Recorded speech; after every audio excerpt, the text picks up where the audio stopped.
വചനാഗ്നി വചനാഗ്നി ആത്മാവിൽ അഭിഷേക വചനാഗ്നി വചനാഗ്നി വചനാഗ്നി ആത്മാവിൽ അഭിഷേക വചനാഗ്നി ദേശങ്ങൾ രാജ്യങ്ങൾ ഗോത്രങ്ങൾ വംശങ്ങളെങ്ങും അറിയട്ടെ വചനാഗ്നി ദേശങ്ങൾ രാജ്യങ്ങൾ ഗോത്രങ്ങൾ വംശങ്ങളെങ്ങും പടരട്ടെ വചനാഗ്നി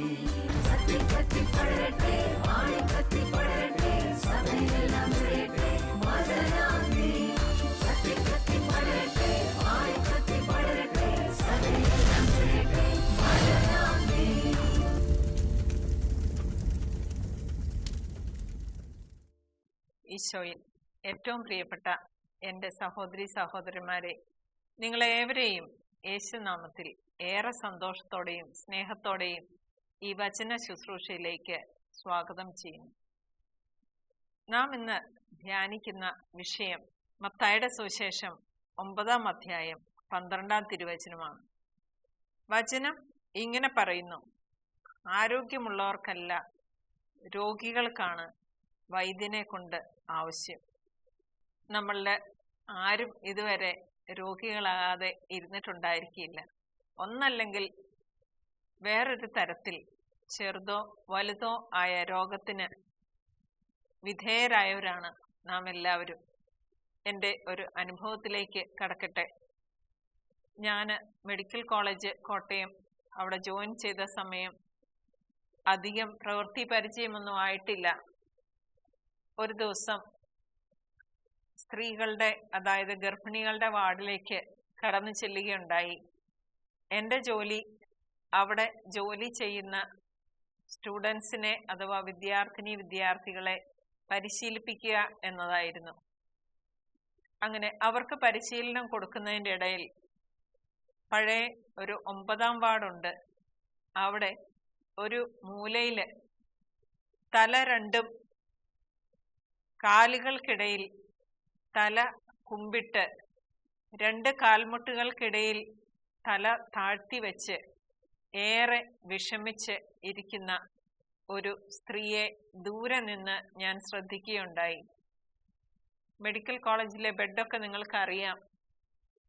ആ ഒരു റബ്ബർ ഷീറ്റ് ഇട്ട് കവറുള്ള ഒരു ബെഡില് ഒരു തുണിയുടെ ഷീറ്റ് പോലും വിരിക്കാതെ ഇത്ര വിഷമിച്ച് എന്താണ് ഈ സ്ത്രീ ഇരിക്കുന്നത് എന്ന് ഞാൻ ചിന്തിച്ചു. അപ്പോൾ അവർക്ക് പരിചരണം കൊടുത്തുകൊണ്ടിരുന്ന ഒരു വിദ്യാർത്ഥി എന്നോട് പറഞ്ഞു, മാഡം, ആ സ്ത്രീക്ക് ഭയങ്കരമായ ഛർദിലാണ്. ഗർഭത്തിന്റെ ആദ്യ മാസങ്ങളിലാണ്, അതിഭയങ്കരമായ ഛർദിലാണ്. ഇന്ന് രാവിലെയാണ് ആ ട്രിപ്പ് ഇട്ടതൊന്ന് മാറ്റിയത്. എന്നിട്ടും ആ ചേച്ചി ഛർദിച്ചുകൊണ്ടേയിരിക്കുന്നു. ഞാൻ പതുക്കെ ആ സ്ത്രീയുടെ അടുത്തിലേക്ക് നടന്ന് ചെന്നു. ഞാൻ നോക്കിയപ്പോൾ തലഭാഗത്തിന് താഴെയായി കട്ടിലിനടിയിൽ ഒരു ബക്കറ്റ് വെച്ചിട്ടുണ്ട്. എപ്പം ഛർദിക്കണമെന്ന് തോന്നിയാലും അപ്പം ഛർദിക്കാൻ വേണ്ടിയിട്ട് വെച്ചിരിക്കുകയാണിതെന്ന് എനിക്ക് മനസ്സിലായി. കൂട്ടത്തിൽ ആരുമില്ല. അപ്പം ഞാൻ ഏറെ വിഷമിച്ചു. ഞാൻ പതുക്കെ തല താഴ്ത്തി കാൽമുട്ടുകൾക്കിടയിൽ തല വെച്ചിരിക്കുന്ന ഈ സ്ത്രീയെ പതിയെ തൊട്ടിട്ട് ചോദിച്ചു, ചേച്ചി പേരെന്താണ്? ആ സ്ത്രീ ഒന്നും ഉത്തരം പറഞ്ഞില്ല. അപ്പോൾ എനിക്ക് മനസ്സിലായി ഇവര് ഛർദിച്ച് അവശയായിട്ടിരിക്കുകയാണ്. ഒന്നും സംസാരിക്കാൻ പോലും ആകാത്ത ഒരവസ്ഥയിലാണ് ഇവരുടെ മനസ്സ് എന്നെനിക്ക് മനസ്സിലായി. എന്താണ് ചെയ്യേണ്ടതെന്ന് അറിയാൻ വയ്യാതെ ഒന്നും സംസാരിക്കാതെ ഞാൻ അവിടുന്ന് തിരിച്ചു പോന്നു. എന്നോട് സംസാരിച്ച വിദ്യാർത്ഥിയോട് ഞാൻ ചോദിച്ചു, അവരുടെ കൂട്ടത്തിൽ എന്താണ് ആരും ഇല്ലാത്തത്? അപ്പൊ വിദ്യാർത്ഥി പറഞ്ഞു, സ്ത്രീകളെ ആരെയും അവരുടെ കൂടെ കണ്ടതായിട്ട് ഓർമ്മിക്കുന്നില്ല മാഡം. രാവിലെ മാത്രം എന്നോടൊന്ന് സംസാരിച്ചു. അപ്പോൾ പറഞ്ഞു, എനിക്ക് വയറ്റിലെല്ലാം വേദനയാണ്, ഛർദിച്ച് എൻ്റെ ദേഹം മൊത്തം വേദനയായിട്ടുണ്ട്. എന്താണ് ചെയ്യേണ്ടതെന്ന് അറിയില്ല മാഡം. ഡോക്ടർമാർ പറഞ്ഞിരിക്കുകയാണ്, ഇതുപോലെ ഛർദി നീണ്ടു നിൽക്കുകയാണെങ്കിൽ 2ാമത്തെ ഗർഭമാണ്. അത് അലസിപ്പിക്കുന്നതിനെ പറ്റി വരെ നമുക്ക് ചിന്തിക്കേണ്ടി വരും. കാരണം എല്ലാ ബ്ലഡ് ടെസ്റ്റുകളും ചെയ്തപ്പോൾ ഈ സ്ത്രീയെ കീറ്റോഅസിഡോസിസ് എന്ന് പറയുന്ന ഒരു സാഹചര്യത്തിലേക്ക് നീങ്ങിക്കൊണ്ടിരിക്കുകയാണ്. ഛർദി എന്ത് ചെയ്തിട്ടും ശമിക്കുന്നില്ല. ഈ സ്ത്രീയെപ്പറ്റി ചിന്തിച്ചു. പക്ഷെ വേറെ ജോലികൾ ഉണ്ടായിരുന്നതുകൊണ്ട് അതെല്ലാം ചെയ്തിട്ട് എങ്ങനെയോ തിരിച്ച് ഈ ക്യൂബിക്കിളിൽ തന്നെ വീണ്ടും എത്തി. അപ്പോൾ ഞാൻ നോക്കിയപ്പോൾ ഈ സ്ത്രീ ഇങ്ങനെ ചാരിയിരിക്കുന്നത് കണ്ടു. വീണ്ടും ഞാൻ ആ സ്ത്രീയുടെ അടുത്തോട്ട് ചെന്നു. എന്ത് പറയണമെന്ന് എനിക്കറിയില്ലായിരുന്നു. ഞാൻ ആ ഇടയെല്ലാം വചനം കൊടുത്താൽ സൗഖ്യമാകും എന്ന് വിശ്വസിക്കുകയും അതൊന്ന് പരീക്ഷിക്കുകയും ചെയ്യണം എന്ന് വിചാരിച്ചിരുന്ന ഒരു സമയമാണ്. ഞാൻ ആ സ്ത്രീയോട് പതുക്കെ സംസാരിക്കാൻ തുടങ്ങി. ഒരു ലവ് മാരേജ് ആയിരുന്നു അവരുടേത്. അതിൻ്റെ കാരണത്താൽ തന്നെ സ്ത്രീകളായിട്ടുള്ള ബന്ധുക്കൾ ആരും ഇവർക്കില്ല. 3 വയസ്സുള്ള ഒരു കുട്ടി കൂടെ ഇവരുടെ ബെഡിനോട് ചേർന്ന് നിൽക്കുന്നത് ഞാൻ ശ്രദ്ധിച്ചു. അതൊരു ആൺകുട്ടിയായിരുന്നു.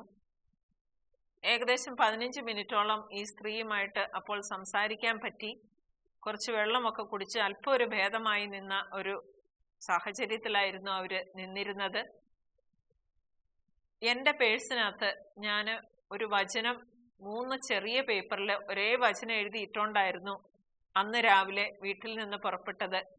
വചനം ഇതായിരുന്നു: യാക്കോബ് 5:15. വിശ്വാസത്തോടെയുള്ള പ്രാർത്ഥന രോഗിയെ സുഖപ്പെടുത്തും. ആ രോഗിയെ എന്നുള്ളിടത്ത് ഞാൻ ആ വാക്ക് എഴുതിയിരുന്നില്ല, മറിച്ച് സ്വന്തം പേര് പറഞ്ഞ് പ്രാർത്ഥിക്കണം എന്ന് ഏതെങ്കിലും 3 രോഗികൾക്ക് ആ പേപ്പർ കൊടുക്കണം എന്ന ഉദ്ദേശത്തിലാണ് ഞാൻ ഇറങ്ങി തിരിച്ചത്. ഞാനിങ്ങ് മാറി ഈ ചേച്ചിയുടെ കേസ് ഷീറ്റ് എടുത്ത് നോക്കിയപ്പോൾ പേര് ഗായത്രി എന്ന് എഴുതിയിരിക്കുന്ന കണ്ടു. വീണ്ടും എനിക്ക് ഒരു മടി തോന്നി. ഹിന്ദു സമുദായത്തിൽപ്പെട്ട ഒരു സ്ത്രീയാണ്. ആ സ്ത്രീയുടെ കയ്യിൽ എങ്ങനെ ഈ വചനം എഴുതിയ പേപ്പർ കൊടുക്കും? വേണ്ട എന്ന് ഞാൻ തീരുമാനിച്ചു. അപ്പോൾ ഞാൻ ഈ പേപ്പർ എടുക്കുന്നത് എൻ്റെ വിദ്യാർത്ഥി കാണുകയുണ്ടായി. ഞാനത് കാണാതെ തിരിച്ച് പേഴ്സിനകത്തോട്ട് തന്നെ ഇട്ടു. തിരിച്ച് അതിലെ വന്ന് പോരാൻ ഇങ്ങ് തുടങ്ങിയപ്പോൾ ഈ ചേച്ചി എന്നെ വീണ്ടും വിളിച്ചു. മാഡം, ഇങ്ങോട്ടൊന്ന് വരാമോ? ഞാൻ അടുത്തേക്ക് ചെന്നു. എനിക്ക് ഈ വചനം പറയണോ കൊടുക്കണോ എന്നെല്ലാം ആകെ സംശയമായിരുന്നു. ഒരു ഗവൺമെന്റ് സ്ഥാപനത്തില് നമ്മൾക്ക് കുറച്ച് പരിമിതികളൊക്കെ ഉണ്ടല്ലോ. ഞാൻ അടുത്ത് ചെന്നു. അപ്പോൾ ഈ ഗായത്രി എന്ന് പറയുന്ന സ്ത്രീയെ എന്നോട് ഇങ്ങോട്ട് ചോദിക്കുകയാണ്, മാഡം, എൻ്റെ ഈ ഗർഭം അലസിപ്പിക്കേണ്ടതായിട്ട് വരുമോ? പെട്ടെന്ന് ഞാൻ പറഞ്ഞു, തമ്പുരാന് അസാധ്യമായിട്ടൊന്നുമില്ലല്ലോ, പ്രാർത്ഥിക്കുക. എന്നിട്ട് വീണ്ടും എൻ്റെ ഉള്ളിൽ ഒരു കൺഫ്യൂഷൻ, ഈ വചനം കൊടുക്കണമോ വേണ്ടയോ? രണ്ടും കൽപ്പിച്ച് ഞാൻ ആ വചനം എടുത്തു. കാരണം ഞാനൊന്നൊരു തീരുമാനം എടുത്തിരുന്നു, 2 ദിവസത്തിനകം ഇത് ഏതെങ്കിലും 3 ആൾക്കാർക്ക് കൊടുക്കണം. കർത്താവിന്റെ വചനമല്ലേ. ഞാൻ വേഗം എടുത്തിട്ട് ആരും കാണാതെ ഇങ്ങനെ നോക്കിയിട്ട് ഗായത്രിയോട് പറഞ്ഞു, ഗായത്രിക്ക് സുഖമുള്ളപ്പം ഇതൊരു ബൈബിൾ വചനമാണ്, ഇതൊന്ന് ഏറ്റു പറഞ്ഞാൽ നന്നായിരിക്കും. രോഗിയെ എന്നുള്ളിടത്ത് ഗായത്രിയെ എന്ന് പറഞ്ഞ് ഒരു 3 പ്രാവശ്യം സ്വയം കേൾക്കുന്ന രീതിയിൽ ഇതൊന്ന് ഏറ്റു പറഞ്ഞാൽ കർത്താവ് സൗഖ്യം തരും. ഇത്ര പറഞ്ഞപ്പോൾ ഗായത്രി എന്നോട് തിരിച്ചു പറയുകയാണ്, മാഡം, ഞാൻ പള്ളിയിലാണ് പോകുന്നത്, ഞാൻ ഈശോയോടാണ് പ്രാർത്ഥിക്കുന്നത്. പ്രിയപ്പെട്ടവരെ, എൻ്റെ കണ്ണുകൾ നിറഞ്ഞു. ദൈവം കണ്ടു, ദൈവം എല്ലാം അറിഞ്ഞു. നാം എങ്ങനെ ചിന്തിക്കുന്നു, പക്ഷെ ദൈവം എങ്ങനെ ചിന്തിക്കുന്നു. പിറ്റേ ദിവസം ഏറെ ആകാംക്ഷയോടെ ഞാൻ ആ വാർഡിൽ കടന്നു ചെന്നു. നോക്കിയപ്പോൾ ആ ബെഡ് കാലിയായിട്ട് ഇരിപ്പുണ്ട്. എൻ്റെ വിദ്യാർത്ഥി ഓടി വന്നിട്ട് എന്നോട് പറഞ്ഞു, മാഡം, ഇന്നലെ നമ്മൾ സംസാരിച്ച ഗായത്രി ചേച്ചി ഇല്ലേ, വൈകുന്നേരം ആയപ്പോൾ ഛർദി എല്ലാം നന്നായി കുറഞ്ഞു. ഇന്ന് രാവിലെ ഡോക്ടർ വന്ന് ഡിസ്ചാർജ് ചെയ്തു. പോയപ്പോൾ മാഡത്തോട് താങ്ക്സ് പറയണമെന്ന് പറഞ്ഞ് ഈ കുറിപ്പ് തന്നിട്ടാണ് ചേച്ചി പോയത്. ഞാൻ വേഗം ആ കുറിപ്പ് വായിച്ചു. അത് എൻ്റെ വിദ്യാർത്ഥിയുടെ കയ്യിൽ നിന്ന് ഒരു പേപ്പർ വാങ്ങിച്ച് എഴുതിയതായിരുന്നു. മാഡം, ഏറെ നന്ദിയുണ്ട്, ദൈവത്തിന് മഹത്വം എന്ന് മാത്രമേ എഴുതിയിട്ടുണ്ടായിരുന്നുള്ളൂ. ആ വിദ്യാർത്ഥി ജിജ്ഞാസയോടെ എന്നോട് ചോദിച്ചു, മാഡം, ഇന്നലെ എന്തായിരുന്നു ആ ചേച്ചിക്ക് കൊടുത്തത്? ഞാൻ പറഞ്ഞു, അതൊരു സീക്രട്ടാണ്. എന്നിട്ട് ഞാൻ പതിയെ പറഞ്ഞു, ഒരു വചനമാണ് കൊടുത്തത്, ആ വചനം സൗഖ്യം കൊടുത്തതാണ് നാം നമ്മുടെ കൺമുമ്പിൽ കണ്ടത് എന്ന് പറയുകയുണ്ടായി. പ്രിയപ്പെട്ടവരെ, ഇത് എൻ്റെ ജീവിതത്തിലെ ഒരു അനുഭവമാണ്. ഞാൻ ആര് സുഖമില്ല എന്ന് പറഞ്ഞാലും എളുപ്പം പഠിക്കുകയും പറയുകയും ചെയ്യാൻ പറ്റുന്ന വചനമാണ് യാക്കോബ് 5:15. വിശ്വാസത്തോടെയുള്ള പ്രാർത്ഥന രോഗിയെ സുഖപ്പെടുത്തും. രോഗിയെ എന്നുള്ളിടത്ത് സ്വന്തം പേര് പറഞ്ഞ്, അല്ലെങ്കിൽ ആർക്കാണോ അസുഖം ആളുടെ പേര് പറഞ്ഞ് പ്രാർത്ഥിച്ചാൽ അത്ഭുതം നടക്കുന്നത് എൻ്റെ ജീവിതത്തിൽ അതിനുശേഷം പല ആവർത്തി നേരിട്ട് കാണാൻ എനിക്കിടയാകുകയുണ്ടായി. നാം എല്ലാം അസുഖം വരുമ്പോൾ എന്താണ് ചെയ്യുന്നത്? ഏറ്റവും സ്പെഷ്യലിസ്റ്റ് ആയിട്ടുള്ള ഒരു ഡോക്ടറെ കാണാൻ ശ്രമിക്കുകയല്ലേ ചെയ്യുന്നത്? വൈദ്യന്മാരുടെ വൈദ്യനായ ഈശോയോട് ഒന്ന് ആലോചിക്കാൻ നാം മെനക്കെടാറുണ്ടോ? പല അവസരങ്ങളുണ്ട്. ഞാൻ മനസ്സിലാക്കിയെടുത്തോളം ചില അസുഖങ്ങളെല്ലാം കർത്താവ് തൊട്ടാൽ എളുപ്പം മാറുന്നതാണ്. പലവിധ വൈദ്യന്മാരെ കണ്ടിട്ടും രോഗശാന്തി ലഭിക്കാതിരുന്ന രക്തസ്രാവക്കാരിയുടെ കാര്യം നമുക്കറിയാമല്ലോ. വചനം ഇങ്ങനെയാണ് പറയുന്നത്, മർക്കോസ് 5:26. പല വൈദ്യന്മാരുടെ അടുത്ത് പോയി വളരെ കഷ്ടപ്പെടുകയും കൈവശമുള്ളതെല്ലാം ചിലവഴിക്കുകയും ചെയ്തിട്ടും അവളുടെ സ്ഥിതി മെച്ചപ്പെടുകയല്ല, കൂടുതൽ മോശമാവുകയാണ് ചെയ്തത്. ചില രോഗങ്ങൾ കർത്താവ് നമ്മെ തൊടാനും നാം കർത്താവിൽ ആശ്രയിക്കാനും വേണ്ടി മാത്രമുള്ളതാണ്. ആ അവസരങ്ങളിൽ കർത്താവിലേക്ക് തിരിയുക തന്നെ ചെയ്യണം. അതേസമയം നമുക്ക് എല്ലാവർക്കും അറിയാം, പ്രഭാഷകന്റെ പുസ്തകം 38-ാമത്തെ അധ്യായം വൈദ്യനും രോഗശാന്തിയും എന്ന് പറഞ്ഞാണ് കൊടുത്തിരിക്കുന്നത്. ചില അവസരങ്ങളിൽ വൈദ്യനെ ദൈവം ഏർപ്പെടുത്തി വിടും. ഇത് രണ്ടും തമ്മിലുള്ള ഒരു തിരിച്ചറിവ് നമുക്ക് ലഭിക്കുക എന്നതാണ് സർവപ്രധാനം. ഞാൻ PhD ചെയ്തുകൊണ്ടിരുന്നപ്പോൾ സൈക്കോസൊമാറ്റിക് ഡിസീസ് എന്ന് പറയും, അതായത് ഈ ഒരു വിഷയത്തിൽ കുറേയേറെ പഠിക്കാനിടയായി. മനസ്സ് അസ്വസ്ഥമാകുമ്പോൾ ശരീരത്തിൽ കാണപ്പെടുന്ന ചില രോഗങ്ങളും രോഗലക്ഷണങ്ങളും, അത് ഏത് ഡോക്ടറിന്റെ അടുക്കൽ പോയി ചികിത്സിച്ചാലും മാറ്റമുണ്ടാകുകയില്ല. പല വൈദ്യന്മാരുടെ അടുത്ത് പോയിക്കൊണ്ടേയിരിക്കും, പല ചികിത്സകളും മാറി മാറി ചെയ്തുകൊണ്ടേയിരിക്കും. പക്ഷെ അത് ദൈവസന്നിധിയിൽ എത്തുമ്പം അത്ഭുതകരമായി അതിന് മാറ്റം വരുന്നത് ഞാൻ നേരിട്ട് കണ്ടു മനസ്സിലാക്കിയിട്ടുണ്ട്.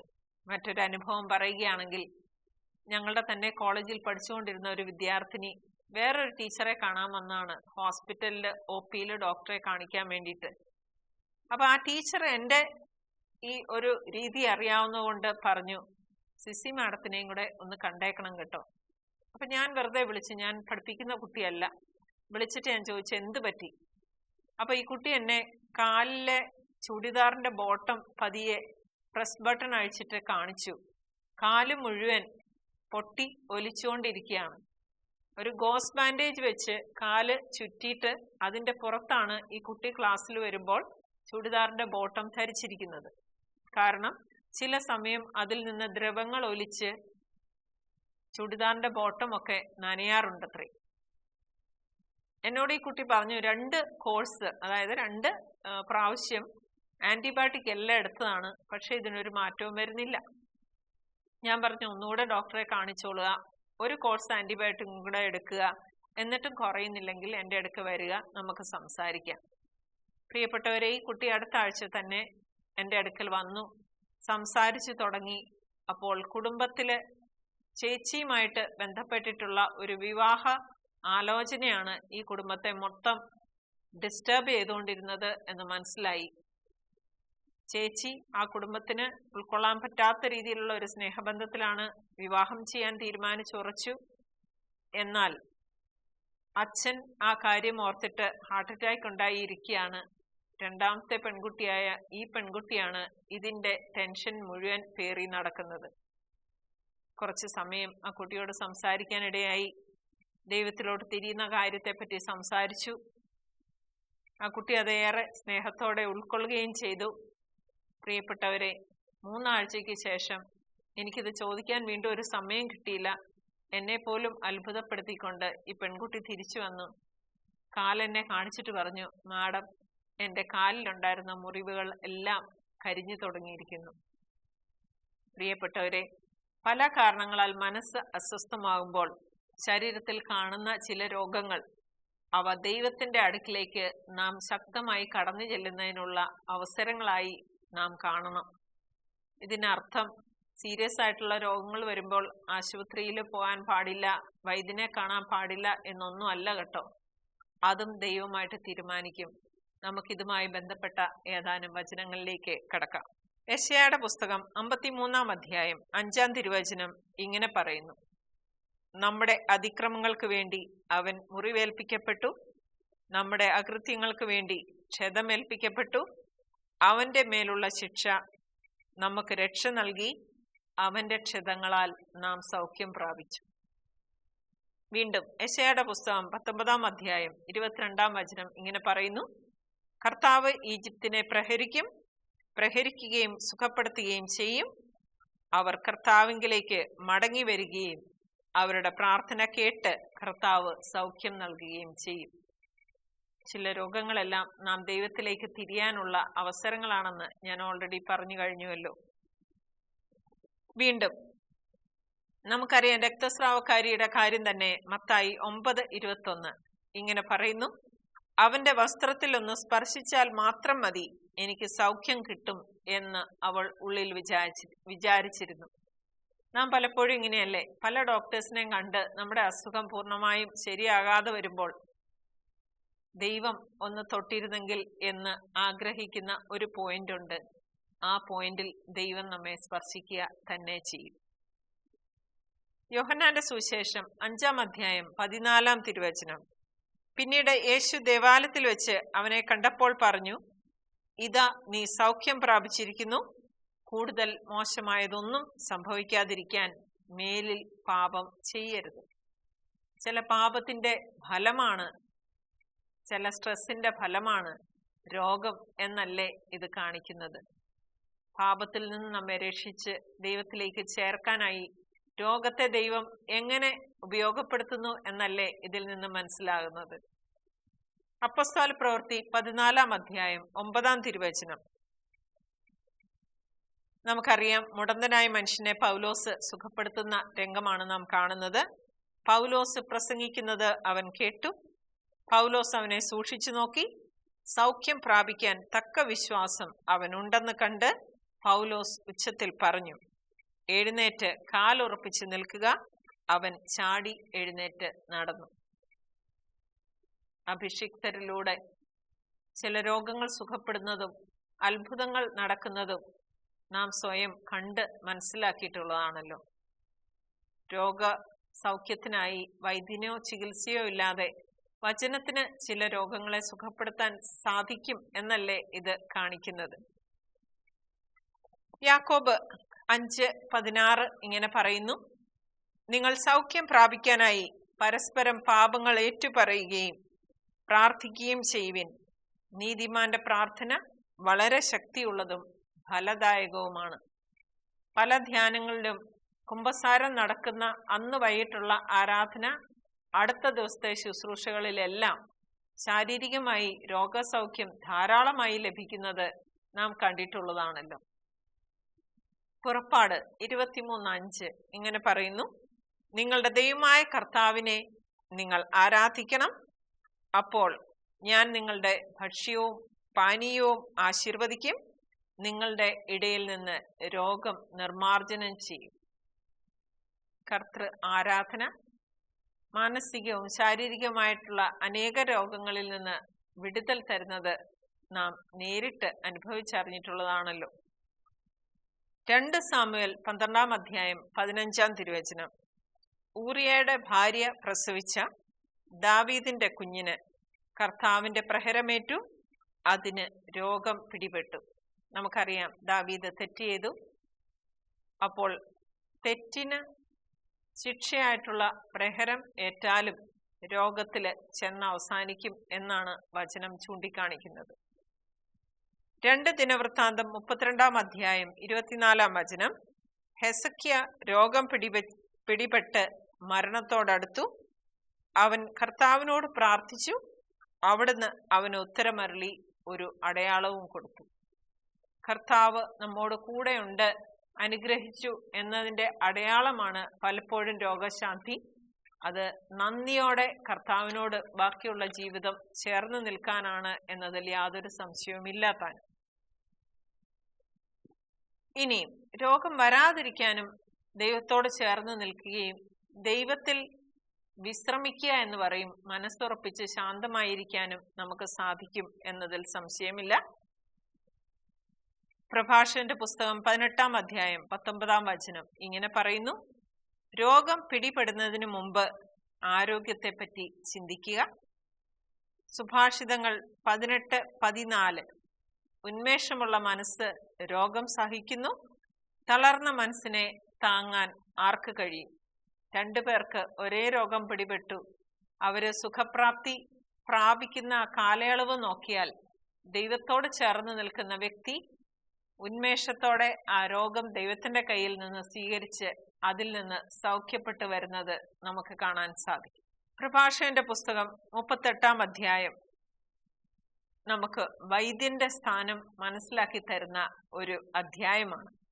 സമയമുള്ളപ്പോൾ ആ ചാപ്റ്റർ മുഴുവൻ വായിച്ചാൽ ഒരുപാട് ഉൾക്കാഴ്ചകൾ ദൈവം നമ്മൾക്ക് ഓരോരുത്തർക്കും പകർന്നു തരും എന്നത് ഉറപ്പാണ്. ആ അധ്യായം തുടങ്ങുന്നത് തന്നെ ഇങ്ങനെയാണ്: വൈദ്യനെ ബഹുമാനിക്കുക, നിനക്ക് അവനെ ആവശ്യമുണ്ട്, കർത്താവാണ് അവനെ നിയോഗിച്ചത്. വൈദ്യന്റെ ജ്ഞാനം അത്യുന്നതനിൽ നിന്ന് വരുന്നു, രാജാവ് അവനെ സമ്മാനിക്കുന്നു. കർത്താവിനോട് പ്രാർത്ഥിച്ചിട്ടാണ് ഓരോ വൈദ്യനും രോഗികളെ ശുശ്രൂഷിക്കാനായി ചികിത്സിക്കാനായി ഇറങ്ങി പുറപ്പെടുന്നത് എന്നതിൽ സംശയമില്ല.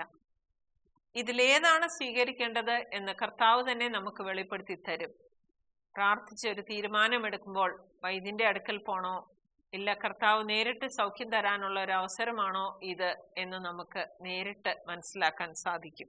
ഇതേ അധ്യായത്തിൽ തന്നെ പ്രഭാഷകന്റെ പുസ്തകം 38-ാമത്തെ അധ്യായത്തില് ഇങ്ങനെ പറയുന്നു, 9-ാം വചനം: മകനെ, രോഗം വരുമ്പോൾ ഉദാസീനനാകാതെ കർത്താവിനോട് പ്രാർത്ഥിക്കുക, അവിടുന്ന് നിന്നെ സുഖപ്പെടുത്തും. നീ തെറ്റുകൾ തിരുത്തി നേരായ മാർഗത്തിലേക്ക് തിരിയുകയും ഹൃദയത്തിൽ നിന്ന് പാപം കഴുകിക്കളയുകയും ചെയ്യുക. വീണ്ടും 12-ാം വചനം ഇങ്ങനെ പറയുന്നു: വൈദ്യന് അർഹമായ സ്ഥാനം നൽകുക, കർത്താവാണ് അവനെ നിയോഗിച്ചത്, അവനെ ഉപേക്ഷിക്കരുത്, അവനെ കൊണ്ട് നിനക്ക് ആവശ്യമുണ്ട്. 13-ാം വചനം: വിജയം വൈദ്യന്റെ കൈകളിൽ സ്ഥിതി ചെയ്യുന്ന അവസരമുണ്ട്. 14-ാം വചനം: രോഗം നിർണയിച്ച് സുഖപ്പെടുത്തി ജീവൻ രക്ഷിക്കാൻ അവിടുത്തെ അനുഗ്രഹത്തിന് വേണ്ടി അവനും കർത്താവിനോട് പ്രാർത്ഥിച്ചിട്ടുണ്ട്.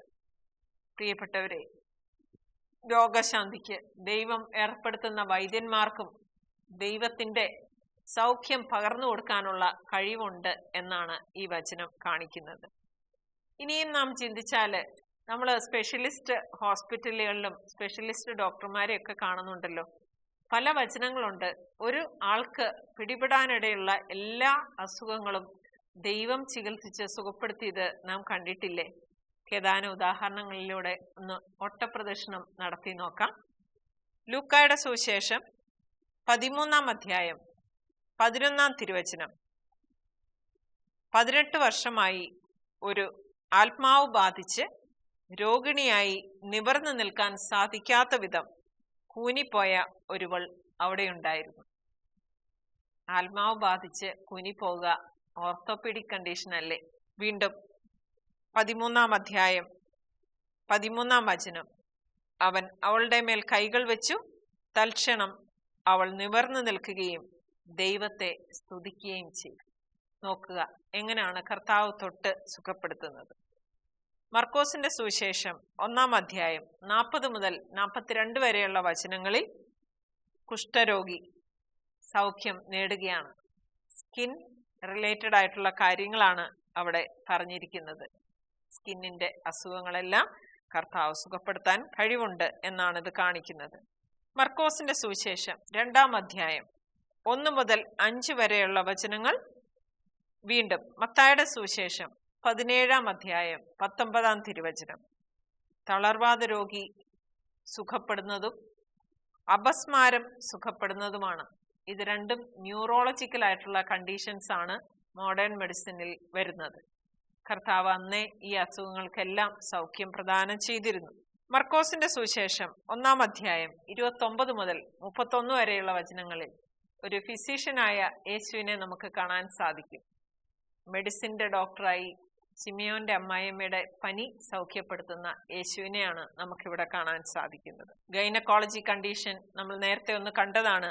മർക്കോസിന്റെ സുവിശേഷം 5-ാം അധ്യായം 26 മുതൽ 29 വചനം വരെ നോക്കുമ്പോൾ രക്തസ്രാവമുള്ള സ്ത്രീയെ സ്ത്രീ കർത്താവിന്റെ വസ്ത്രത്തിൽ തൊട്ടപ്പോൾ ഉടൻ തന്നെ സൗഖ്യം പ്രാപിക്കുന്നത് കാണാൻ സാധിക്കും. വീണ്ടും ഗ്യാസ്ട്രോ കണ്ടീഷൻ മഹോദര രോഗിയെ യേശു സുഖപ്പെടുത്തുന്നത് ലൂക്കായുടെ സുവിശേഷം 14-ാം അധ്യായം 2 മുതൽ 4 വരെ വചനങ്ങളിൽ കാണാൻ സാധിക്കും. ഐ സ്പെഷ്യലിസ്റ്റായ യേശുവിനെയാണ് മർക്കോസിന്റെ സുവിശേഷം 8-ാം അധ്യായം 22 മുതൽ 26 വരെയുള്ള വചനങ്ങളിൽ നാം കാണുന്നത്. വീണ്ടും ബധിരരും മൂകനുമായ വ്യക്തിയെ സുഖപ്പെടുത്തുന്ന ENT-യുടെ ഡോക്ടറായ യേശുവിനെ മർക്കോസിന്റെ സുവിശേഷം 7-ാം അധ്യായം 32-ാം വചനത്തിൽ നമുക്ക് കാണാൻ സാധിക്കും. ഇങ്ങനെ വിവിധ പ്രായങ്ങളിലും അസുഖങ്ങളിലുള്ള ആൾക്കാരെ തൊട്ടു സൗഖ്യപ്പെടുത്തുന്ന യേശുവിലൂടെ ഇന്ന് നാം കടന്നു പോവുകയുണ്ടായി.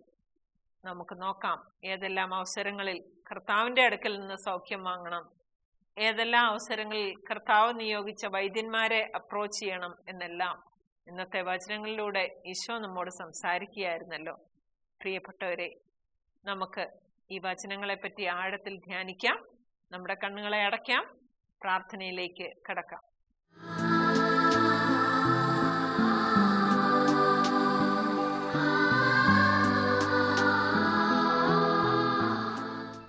കർത്താവേ, ഞങ്ങളുടെ ശക്തനായ യേശുവേ, ഈ സമയം ഞങ്ങൾ അങ്ങേ ആരാധിക്കുന്നു, സ്തുതിക്കുന്നു, പുകഴ്ത്തുന്നു, മഹത്വപ്പെടുത്തുന്നു, നന്ദി പറയുന്നു. കർത്താവെ, ആയുസ്സും ആരോഗ്യം നൽകിയ അങ്ങയുടെ മുമ്പിലേക്ക് ഇത് ശ്രവിച്ചുകൊണ്ടിരിക്കുന്ന രോഗികളായുള്ള അനേകം ആൾക്കാരുടെ രോഗങ്ങളെല്ലാം ഈശോയെ ഞങ്ങൾ കാഴ്ചവെക്കുന്നു. ഏറെ മനസ്സ് വിഷമിച്ചും നിരാശയിലും ദുഃഖത്തിലും വേദനയിലും കഴിയുന്ന മക്കളെ എല്ലാവരെയും ഞങ്ങളോട് പ്രാർത്ഥന ചോദിച്ചിട്ടുള്ള ഒരുപാട് രോഗികളുണ്ട്. അവരെയും ആശുപത്രികളിലൊക്കെ കിടക്കുന്നവരെയൊക്കെ കർത്താവെ അങ്ങേ കരങ്ങളിലേക്ക് സമർപ്പിക്കുന്നു. ഈശോയെ വചനം അയച്ച് സൗഖ്യപ്പെടുത്തണമേ എന്ന് ഞങ്ങൾ അപേക്ഷിക്കുന്നു. അവർക്ക് വേണ്ടി ഞങ്ങൾ മധ്യസ്ഥ യാചിച്ച് പ്രാർത്ഥിക്കുന്നു. ഈശോയെ, അങ്ങ് നിയോഗിച്ച വൈദ്യന്മാരെയും കർത്താവെ അങ്ങ് തന്നെ നയിക്കണമേ എന്ന് ഞങ്ങൾ പ്രാർത്ഥിക്കുന്നു. ഏത് സാഹചര്യങ്ങളിൽ അങ്ങ് നിയോഗിച്ച വൈദ്യന്മാരുടെ അടുക്കൽ പോകണമെന്നും ഏതെല്ലാം അവസരങ്ങളിൽ അങ്ങിലേക്ക് കടന്നുവന്ന് അങ്ങയോട് ചേർന്ന് നിന്ന് രോഗശാന്തി നേടണമെന്നും അങ്ങേ അനുഗമിക്കുന്നവരായി അതിനുശേഷം മാറണമെന്നും കർത്താവെ മനസ്സിലാക്കാനുള്ള ജ്ഞാനവും വിവേകവും നൽകി ഞങ്ങളെ അനുഗ്രഹിക്കണമേ. അമ്മേ മാതാവേ, ഞങ്ങൾക്ക് വേണ്ടി ഈശോയോട് മധ്യസ്ഥം വഹിക്കണമേ. നിത്യം പിതാവും പുത്രനും പരിശുദ്ധാത്മാവുമായ സർവേശ്വര എന്നേക്കും ആമേൻ.